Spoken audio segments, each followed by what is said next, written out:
52 वर्षीय भारतीय नागरिक निखिल गुप्ता ने खुद को अंतर्राष्ट्रीय सीमाओं तक फैली एक जटिल और चिंताजनक स्थिति में उलझा हुआ पाया। न्यूयॉर्क शहर में रहने वाले भारतीय मूल के एक अमेरिकी नागरिक की हत्या की नाकाम साजिश के संबंध में अमेरिकी न्याय विभाग द्वारा आरोप लगाए जाने के बाद वह सुर्खियों में आ गए थे। लक्षित लक्ष्य कथित तौर पर गुरपतवंत सिंह पन्नून थे, जो एक प्रमुख व्यक्ति थे जो सिख अलगाववाद की वकालत के लिए जाने जाते थे। गुप्ता के खिलाफ आरोप उन घटनाओं की एक श्रृंखला से उपजे हैं जो महाद्वीपों में सामने आई, जिसमें अंतर्राष्ट्रीय सीमाओं, राजनीतिक उद्देश्यों और अमेरिकी धरती पर हत्या की योजना बनाने के अशुभ इरादे से जुड़ी गुप्त गतिविधियों का एक जाल सामने आया। अमेरिकी न्याय विभाग की प्रेस विज्ञप्ति के अनुसार संयुक्त राज्य अमेरिका और चेक गणराज्य के बीच प्रत्यर्पण संधि के बाद गुप्ता की गिरफ्तारी 30 जून को चेक गणराज्य में हुई।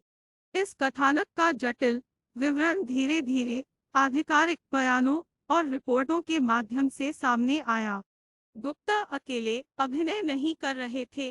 वह कथित तौर पर एक भारतीय सरकारी कर्मचारी, जिसे CC-1 कहा जाता है, से जुड़ा था, जिसकी पहचान आधिकारिक दस्तावेजों में अज्ञात रही।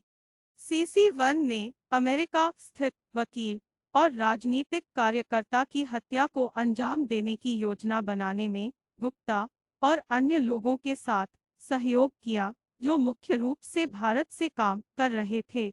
अमेरिकी न्याय विभाग द्वारा लगाए गए आरोपों में गुप्ता को सावधानीपूर्वक योजनाबद्ध किराए के बदले हत्या योजना में फंसाया गया। कथित तौर पर गुप्ता की भूमिका महज जुड़ाव से कहीं आगे तक फैली हुई थी। वह कथित तौर पर इस भयावह साजिश की योजना और कार्यान्वयन में सक्रिय भागीदार था।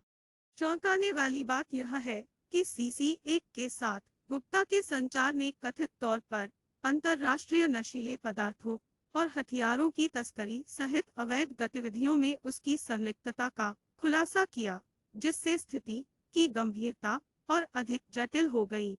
न्याय विभाग के दस्तावेज में उल्लिखित घटनाओं के क्रम ने गुप्ता की कथित संलिप्तता की एक डरावनी तस्वीर पेश की।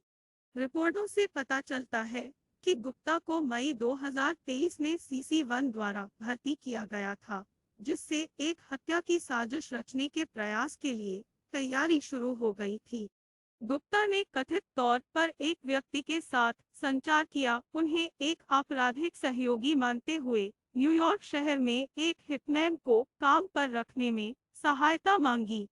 हालांकि गुप्ता को इसकी जानकारी नहीं थी कि मध्यस्थ और कथित हिटमैन दोनों संयुक्त राज्य अमेरिका में ड्रग एनफोर्समेंट एडमिनिस्ट्रेशन DEA के साथ सहयोग कर रहे थे। जैसे जैसे कथानक गहराता गया, गुप्ता ने कथित तौर पर कथित हिटमैन को इच्छित लक्ष्य के बारे में व्यक्तिगत जानकारी प्रदान की, इस बात से अनजान कि ये कार्रवाई कानून प्रवर्तन की निगरानी में हो रही थी।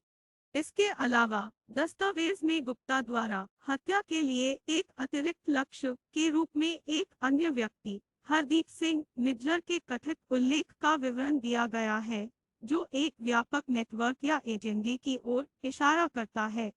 स्थिति तब तेजी से बिगड़ गई जब गुप्ता भारत से चेक गणराज्य की यात्रा पर गए, जहां संयुक्त राज्य अमेरिका के अधिकारियों के अनुरोध के अनुसार उनकी गिरफ्तारी हुई। उनकी गिरफ्तारी ने जांच में एक महत्वपूर्ण मोड़ को चिन्हित किया, जिसने एक जटिल और संभावित दूरगामी साजिश पर प्रकाश डाला, जिसका उद्देश्य विदेशी धरती पर लक्षित हत्याओं को अंजाम देना था। इस हत्या की साजिश में गुप्ता की कथित संलिप्तता के खुलासे ने अंतर्राष्ट्रीय अपराधों की गंभीर प्रकृति और सीमाओं के पार सक्रिय विभिन्न अभिनेताओं के बीच जटिल अंतर्संबंध को रेखांकित किया। कानून प्रवर्तन एजेंसियों द्वारा इस कथित साजिश को विफल करने से ऐसी नापाक गतिविधियों से निपटने और रोकने में अंतर्राष्ट्रीय सहयोग के महत्व पर प्रकाश पड़ा।